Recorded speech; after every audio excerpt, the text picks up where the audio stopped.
Welcome to another episode of Rehab Now, brought to you by the Rehabilitation Institute of the Caribbean, Winchester MRI, Immune Active Denk, and Almighty Studios. Today we have with us consultant physiatrist, Dr. Paula Dawson, our rehabilitation medical doctor. And I'm Alicia Taylor. Welcome, Dr. Dawson. Thank you, Alicia. Hi, everyone. Hello, listeners. We're in the month of May and we celebrate our children in a special way this month. This week, we will be discussing a topic that affects our children, special needs.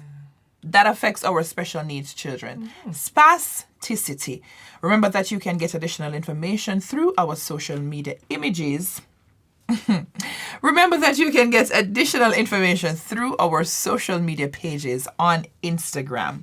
Rehab Institute Caribbean, Dr. Paula Dawson, Alicia Taylor Music, and on Facebook it's Rehabilitation Institute of the Caribbean. Our website, rehabcaribbean.com. So, Doc. Yes. Where do we start this conversation about spasticity today? Spasticity. Can you say that fast? No. Four times. Spasticity. That's it. That's it for me. Spasticity. Spasticity. I'm Okay, done. ladies and gentlemen. She's a singer. Very well. Should I sing spasticity? Is that what you mean? Spasticity. There you go. So, ladies and gentlemen, spasticity is a serious topic. What is spasticity? Now, children with cerebral palsy or anyone who has an upper motor neuron lesion, translate that to English, an injury of the brain or spinal cord. So the central nervous system, which is made up of the brain and the spinal cord, whenever there's an injury to it, whether it's a stroke or with children with cerebral palsy, it's an injury to the immature brain. Okay. What does that mean? CP kids, children with cerebral palsy, there's an injury to the brain while they are young. So it's either during utero, while they're pregnant, at the time of delivery, peripartum, or after delivery, postpartum, up until they're 3 years old. So like near drowning, not drowning, because obviously, if you drown, you drown. You're gone, right, unfortunately. But near drowning or any hypoxic, meaning any injury that decreases oxygen to the brain. Yeah, man, paid attention in school, I did. There you go. Yes. And so, so when you have, and there's so many other illnesses of the central nervous system that we're not going to get into, because even meningitis can cause, which is infection of the meninges, the membrane around the brain and around the spinal cord, can cause cerebral palsy. But we're not going to go into that because we're going to have an episode on neurological diseases in children. But today we're talking about spasticity and why that happens. So spasticity is a stiffness in the muscles. So children with cerebral palsy, you notice sometimes they're very stiff. Yeah. And they're very, some people call, when you're walking funny, they say, why are you so spastic? So spastic means stiff. Yeah, okay. And so, but spasticity is different from what we call increased tone. So when you don't exercise for a long time and your hamstring gets tight, that's not spasticity, right? That's stiffness or increased tone. Okay.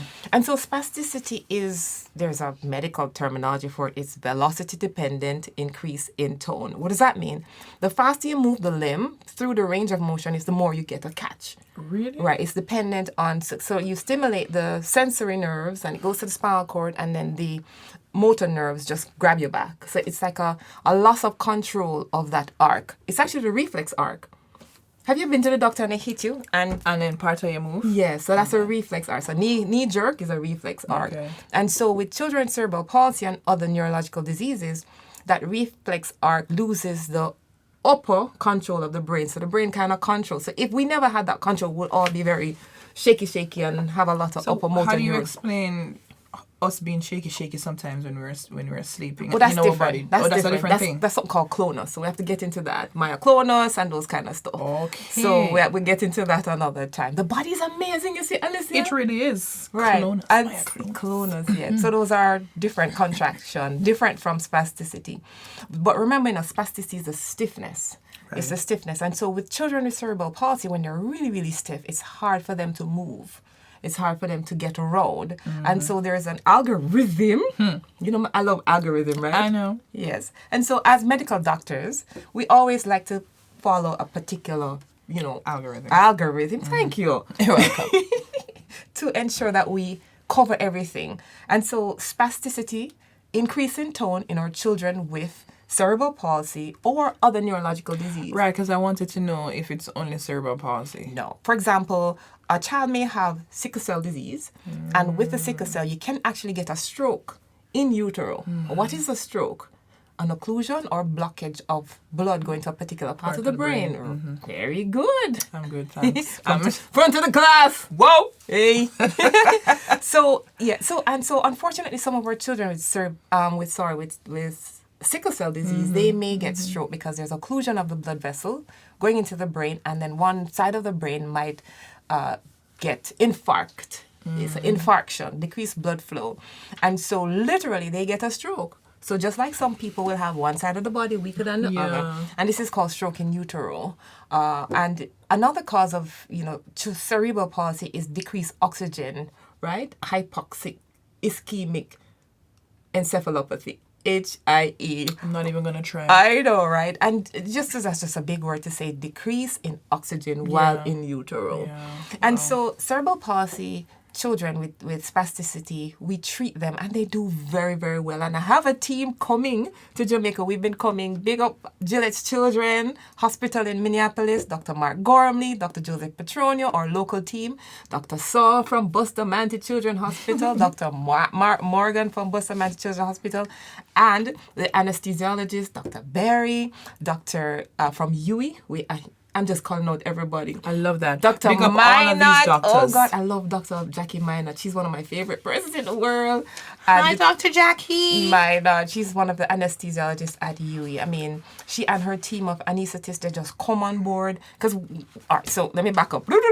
So my team comes from overseas, right? Mm-hmm. They've been coming since 2009. 3 times per year, we treat children with cerebral palsy, the spasticity. So we've done surgery, a type of surgery called non-selective dorsal rhizotomy, where we actually go in the spine. And I'll come to that when I come to treatment, because we have Joseph Petrona, he's a neurosurgeon in the United States. But we bring in our children and we give away braces, we give away wheelchair, we do an injection, which we're going to go through. So I want to big up the team from you, Dr. Carl Bruce, and the pediatrician, Dr. Melbourne Chambers, and her team. She's the head of pediatrics. I just love what we do for our children. And I remember Dr. Melbourne Chambers and I were talking, and we're saying, since the team has been coming to Jamaica, we see a difference in our CP kids. Meaning, before the spasticity intervention, you used to have a lot more deformed children because the stiffness will cause them to get, contractures, what we call, contractures in the legs and in the arms. But because we have this robust program with Bustamante Children's Hospital and the pediatric section at UWI, the children do well. So, but how much can you reduce the spasticity? Right. So I'm glad you asked that. So spasticity, well, let's use the cerebral palsy children. There's a category, classification, 1 to 5. 1 is most ambulatory, most independent. 5 is they're kind of bedridden. They're really, really tight. And so depending on what they're able to do, that will depend on how much we can treat. So let's talk about the algorithm. The first treatment is positioning. So if a child has cerebral palsy, you want to ensure that you don't put them in a chair where the spine is going to twist and they can develop scoliosis. We're going to do scoliosis later. Or the feet go in a funny position. The next thing is you must do range of motion exercise. So there's a home program that they must do, and it's important for children with cerebral palsy, with spasticity, to do physical therapy. So they should go to a physical therapist regularly. And it's so unfortunate because it can be so expensive. But we have some great Bustamante Children's Hospital. We have some pediatric physical therapists. There's one, Miss Teep, Julian Teep. And at Rehab Now, the Caribbean as well. But Miss Teep, she has a heart of gold. Big up yourself, Miss Teep. I mean, she's just been there for years and years. And she don't charge the kids a lot. Sorry, Miss Teep, don't kill me. But she just loves the children. And of course, at Rehab Now, the Caribbean, we also treat children with cerebral palsy. Right. And so after you do the physical therapy, if that doesn't work, there's medication. Medication is what we start with something simple like baclofen. Baclofen, it kind of decreases the stiffness, and we're also using CBD oil now. What is that? cannabinoids is the ganja oil, not the one that you make. It has to be the one that doesn't have in the THC, which is the Tetrahydrocannabinol. touch me, my Yeah, man. girl. Yeah, man. Yes. Thank you. Yes, Thank you. you're right. So it cannot be the local one. It has to be purified. Okay. And we have companies in Jamaica now. Purified THC. I'm sorry, I mean purified ganja. No, CBD. CBD. CBD. That's it. Yes. Be clear. Right, be very clear. Right, so Jamaica is sativa in terms of the strain of the plants, I think. But anyways, so CBD oil, you have different brands. Last season, we had Prana, who sponsored us. Zimmer was one of our sponsors. Even though they're not on board this year, we still big them up and we thank them for having come on board last year. Thank you so much. Yes, and then we're working with Jacana now, which is a local brand made in Jamaica. Okay. Big them up. They're not a sponsor yet, but but it is what it is, right? And so CBD oil works, right? But it has to be done under the supervision of a doctor, a medical doctor. Right? What exactly is it for? For pain, for This girl is so good. That is awesome. I love that question. You know why? Because we use CBD oil for spasticity, to relieve the stiffness. We use it for seizure. We use it for appetite. We use it for pain. We use it for sleep. Man. And one day we should do a show on CBD. But it is just amazing. But in this instance, we use it for spasticity. Okay. For the stiffness. Getting for rid of the the stiffness. stiffness, right? And so we use that. There are other drugs that we can use. Gabapentin, which is another neuropathic medication, which is meaning it acts in the central nervous system. And of course, most of these medications that we use can cause drowsiness because they're acting centrally, right? And so then after the medication, there's an injection called phenol, which is an alcohol that we use to inject into the muscle. But we use a special machine. I want to expand on it a little later. We use a nerve stimulator. So we use a needle with an electrode and we stimulate the muscle and you see the muscle moving. So for example, even we use it in stroke patients as well. So when we do stroke patients will have spasticity as well. Yeah. So when we do stroke, so we inject, and for example, there's a tightness in the wrist. So we identify the muscle that causes wrist flexion. And what we do, we go in with a nerve stimulator, and you can see the flexion, and we inject it with phenol. And literally, by the time we finish injecting, you have full range, right? But then it will go right back That's down what I was gonna ask. you do not do your therapy. Oh. Right, so you have to stretch it back out. But it can last with phenol 6 months. There's a botulinum toxin that we can use.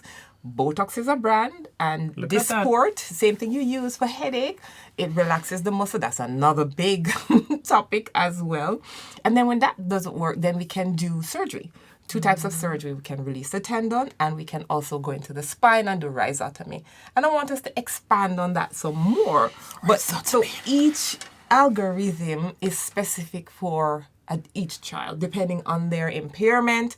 And it's just amazing how much the children do well with the treatment. Okay, one quick question before we get to the break. So you said there's a range. You have like from a number 1 to a number 5. Gross motor functional classification scale, GMFCS. Right, that. Yes. So could a number 5 Yes. possibly get to like a number 3? Yes. Okay. Yes. Good. The interesting thing, most number 5s have cognitive issues, understanding issues, so they're low function, right? But if you have a number 5, But I just mean in terms of the spasticity. yes, absolutely. Wonderful. Well, that's But fascinating. the growth motor functional classification scale is more for function. So 5, you're in bed, you can't move. 4 is you can move with some help, and then 3 is you can ambulate a little bit with a lot of help, and then of course 1 is you ambulate independently. And then 2, you can't keep up with your peers. But we'll go into details in that. Okay, good. afterwards. So when we get back from the break, we will go into details. Yes, in gross motor about functional classification scale. what Doc said. We will be right back. Stay with us. We will be.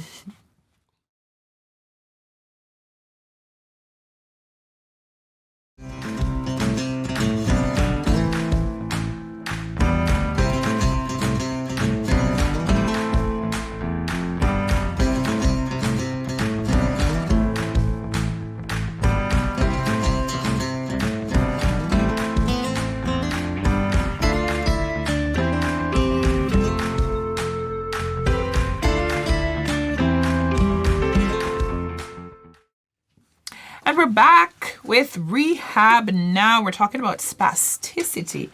Dr. Dawson, can you take us through? Well, you were talking about the, I don't know the technical name for it. Gross motor functional classification scale. I probably will never get that, and that's okay. GMFCS. Well, that's pretty easy. GMFCS. That's Wait, never tell me that from the beginning, Doc. Sometimes they can't say it. Got it. I will remember that for you. So that's where we were. Right.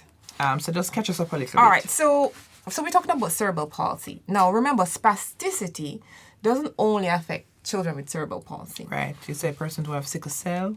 Well, not only sickle cell, but sickle cell that have had a brain injury. Oh, okay. Right. So Clear, for example, what else can cause a brain injury outside of cerebral palsy? One, brain injury, motor vehicle accident. We see children who are in vehicular accident and they get brain injury, especially when the brain. So the thing to understand with cerebral palsy, it happens before 3 years old. Any injury to the brain before 3 years old. Because what is cerebral palsy? It is non-progressive injury to the brain, meaning there's a one-time injury.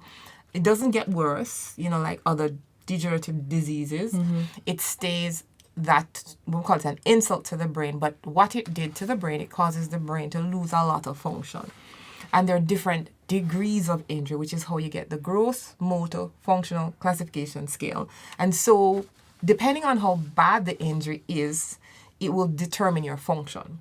So if there's a mild injury, the function is mild, meaning the kids are able to walk with minimal issue. Okay. So then you have 2, they're able to walk, but they can't keep up with the peers, or they may have to use a walker. They can't do uneven terrain. 3 now, they're able to walk, but need some assistance. Okay. 4, they're in a wheelchair, so they may be able to propel themselves, so they can do a little bit more, but they're kind of in a wheelchair. And then 5, they need full care. They're dependent on someone for care. That's 5. So dependent on for feeding and for mobility. Mobility meaning to move from one point to the next in a wheelchair. So mobility is different from ambulation. Ambulation is when you use your legs. Mobility is to move from one place to the next. And so their mobility would be through a wheelchair. And so that's what gross motor functional classification scale is. In fact, when I did my residency, I think that the terminology came about after I finished my residency, actually, and it's always good as medical doctors to stay abreast with continued medical education. So this classification came out after I finished my residency. And as you know, I did my residency. You remember where? Some foreign place? Chi-Town. Well, I went to Chicago for my... You know Chi-Town is Chicago, right?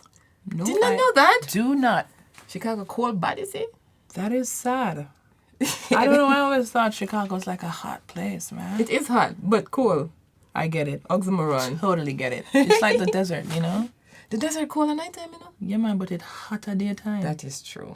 That's very true. That is Chicago, huh? It is. Good food. Anyways. Yeah. So that was a nice little relief to kind of break the medical. Because sometimes some medical show boring, so we have to talk some fun stuff. I just feel like people don't understand some terms sometimes, but it's good when you break them down. So thank you. And the acronym, the abbreviations, they help. Oh, they do. They help. All right. So I was telling you about the kids with cerebral palsy. So you have to be able to classify them, and that way you'll determine what you can do for them and how much they will do as their outcome measure. Now, CP, cerebral palsy, occurs to the immature brain, as I tell you, before they develop. And you have, I was talking about meningitis, infection of the meninges can affect the brain and cause cerebral palsy.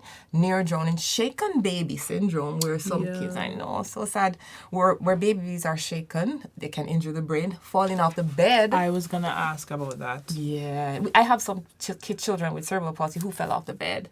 Once?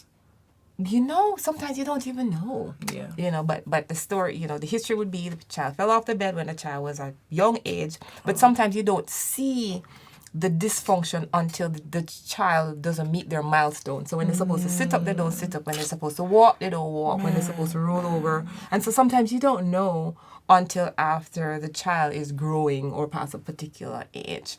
And the thing is with spasticity, it cannot be cured. It cannot be cured. I was going to ask. I know. But it can be treated. Oh, but I mean, how well will a child be able to function with treatment? So it depends on, one, the degree of the gross motor functional classification scale that they're at. We have children at the University of the West Indies and at Bustamante Hospital from our program with the team who are walking, who couldn't walk before. Right. Okay, good. Right? That's good to hear. Like walking.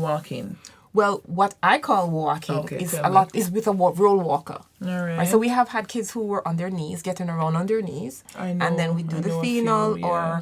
or right, and then we do the phenol. We have children in high school. So proud of them. I can't call their names, but big up yourself. We have kids in high school now. We have children at university.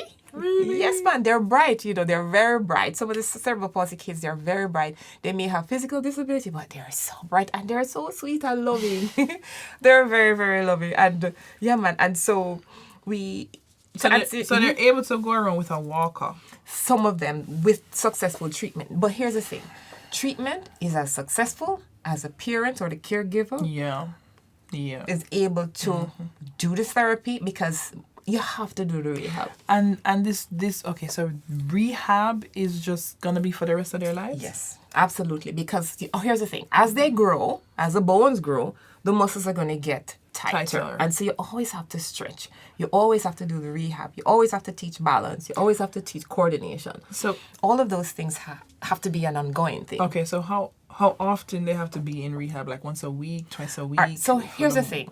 I have some parents, they're so good. They understand their children and they can find the time every day, and the parent can do the stretching at home. Love that. So I'm supposed to be Lord of mercy. I have this book that I'm writing for the last 20 million years called Spasticity and You. I'm writing a book. It's gonna be released. It's a book that I want to give away for free. It's like a booklet of stretching for the different categories. Speak it again. Okay. It's gonna be released. Say it one more time. Speak it again.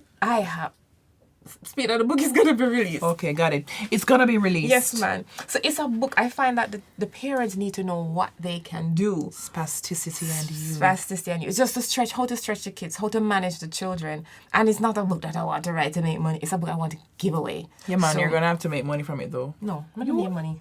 Well, I do need money. Because I'm coming out of blood, remember? No, you're gonna be blessed. No, you're gonna be blessed. Yeah. So we really want to give away these booklets, but we need to finish the book, Alicia. When are you gonna finish it, Doc? When? Soon. So, Doc, does this mean that they have to have therapy, like forever? That's a very good point. So physical therapy is going to be an important part of the life of a child with cerebral palsy, or a life of a child, or even an adult that has spasticity, because spasticity doesn't go away. It can be managed. But the wonderful thing is we have some parents in my clinic at UE, and these parents are amazing. They know what to do. So you would have had to go to physical therapy before, and a physical therapist will teach them what to do. Right. But the problem is life. Sometimes the parents go to work, they leave early in the morning, they come back late at night, and sometimes I just say to the parents, while you're watching the news, if you can watch the news, just have them in your lap. So that means someone has to stretch the kids. Yes, someone has to stretch the children to get back the range of motion, one. Someone have to do the exercise with them to get back the strength. And for those who can stand, to teach them how to get the balance again. And so, cerebral palsy management of the spasticity is ongoing. It's an ongoing thing. It never ends. Never ends. And that's a good thing with the algorithm that I told you about. So, as I mentioned before, there are medications that we use. We have patients that do very well with just medication alone, with the rehab and the home exercise program. I tell patients, how much % compliant are you? They say 50%. You'll get 50% of the result. You understand? The more you do, the more you see. And then after the medication, of course, and there's some bracing that we can do, something called AFO, ankle foot orthosis. Have you ever seen those? I think I've seen. You certainly have. Oh. AFOs are these little plastic braces that help to keep the ankle at 90 degrees, because children with spasticity, sometimes their ankle or their foot will go down, and you can't put the shoes on, right?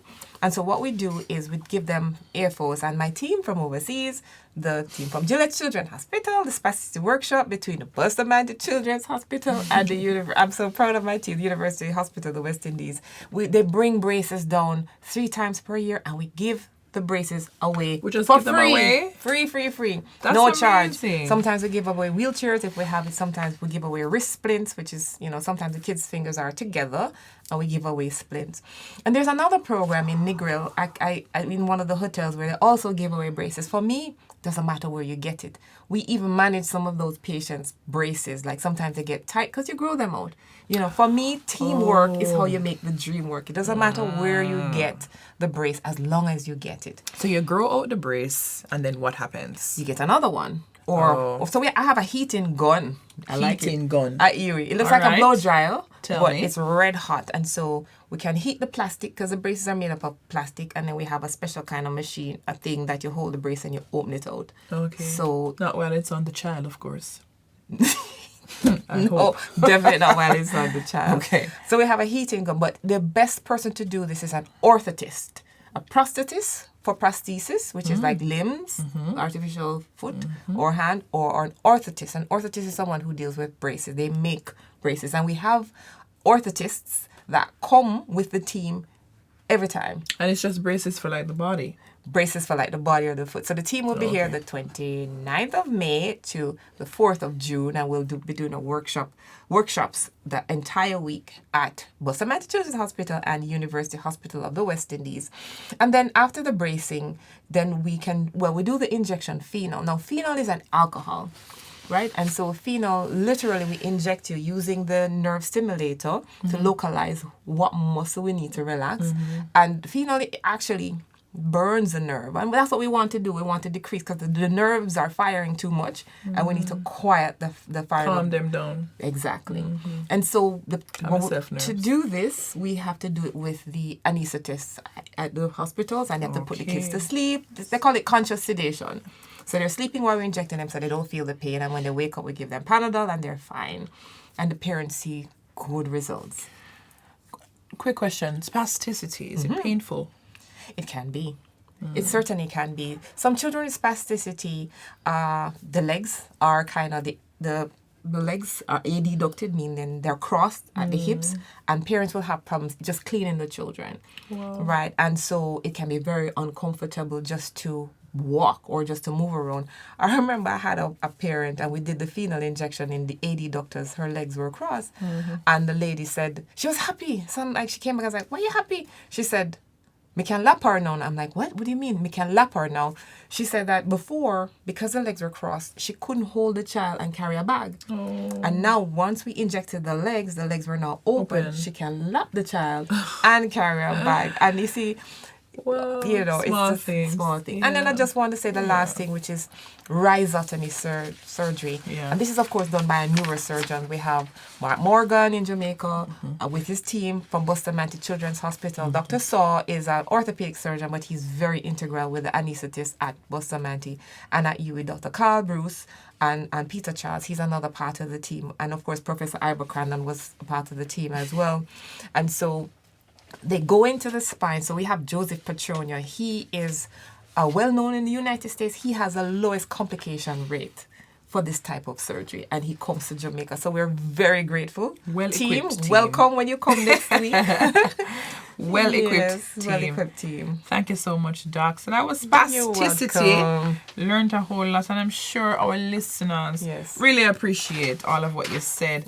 Thank you for listening. Thank you to Power 106, our studio engineers, our show producers, Renee, Stacy, and Jeff. We thank you to the sponsors, the Rehabilitation Institute of the Caribbean, providing medical care for function and performance in association with Winchester MRI, Jamaica's first choice for MR imaging. Immune Active Denk, a combination of key active ingredients designed to boost the body's natural defense. And Almighty Studios, a recording studio where we create worship music to praise and to worship and to serve. We will see you guys next week. Same time here on Power 106. Remember, Rehabilitation Institute of the Caribbean is located at Suite 2A to C, Ligoni Post Mall. Give us a call, 978-4009. Check out our website, rehabcaribbean.com. And that's it. Thank you all for listening. Blessings. Blessings, guys. Bye.